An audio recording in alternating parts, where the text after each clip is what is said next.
আমি কোন দল করব, কোন আদর্শ আমি অনুসরণ করব, এর উপর হস্তক্ষেপ করার ন্যূনতম কোনো অধিকার রাষ্ট্র কিংবা সংবিধান কাউকে দেয়নি।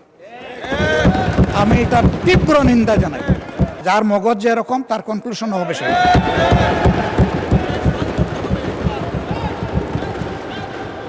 তার মতো একজন প্রবীণ ব্যক্তির কাছ থেকে, রাজনীতিবিদদের কাছ থেকে আমি এই ধরনের আচরণ আশা করিনি। মাননীয় স্পিকার, আপনাকে ধন্যবাদ।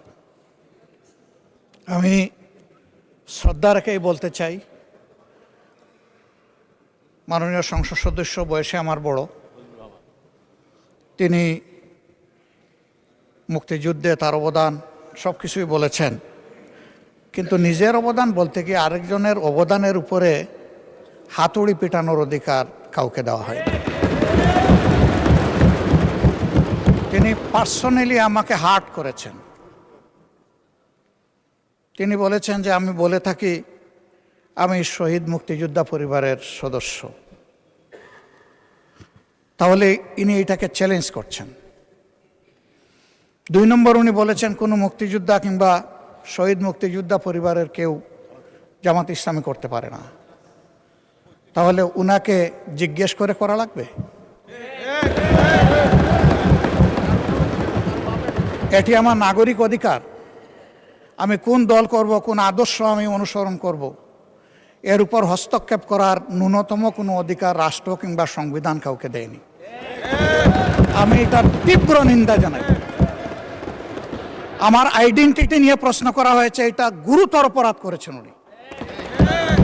আবার আমার আদর্শ সিলেকশনের ব্যাপারে উনি কথা বলেছেন, এটা বাড়তি অপরাধ করেছেন উনি। আমি অনুরোধ করব মাননীয় স্পিকার, তার এই অসংসদীয় অংশটা এখান থেকে যেন এক্সপাঞ্জ করা হয়। শেষে গিয়ে উনি, আমরা খোলা মনে এই সংসদকে ফাংশনিং করার জন্যে, বর্তমান জ্বালানি অব্যবস্থাপনা সংকট যেটাই বলি, সেইটার ক্ষেত্রে আমরা এগিয়ে এসেছিলাম। খোলা মনে কথা বলেছি, নোটিশ নিয়ে আলোচনা হয়েছে এবং পরের দিন এসে মাননীয় প্রধানমন্ত্রী একটা প্রস্তাব দিয়েছেন, আমরা সাথে সাথে এটা গ্রহণ করেছি। তিনি এইটাকে শেষ পর্যন্ত কনক্লুশন টানলেন কি দিয়ে? হ্যাঁ, যার মগজ যেরকম তার কনক্লুশন হবে সেই।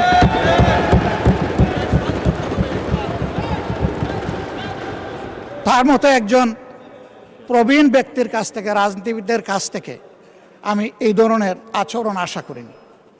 আমরা এখানে প্রথম দিনই বলেছি ভালো কিছু শিখতে এসেছি।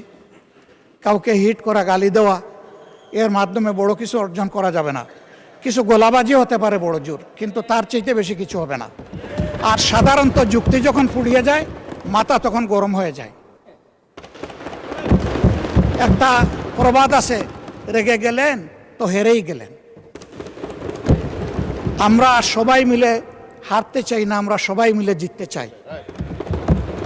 এই জন্য সবাই যেন মাথাটা একটু ঠান্ডা রেখে যুক্তির সাথে সত্যনির্ভর কথাগুলো বলি, তাতে অবশ্যই দেশবাসী উজ্জীবিত হবে, এই সংসদের প্রতি মানুষের আস্থা তৈরি হবে এবং দেশটাকে নিয়ে সবাই মিলে আমরা সামনে এগিয়ে যেতে পারব। ধন্যবাদ মাননীয় স্পিকার।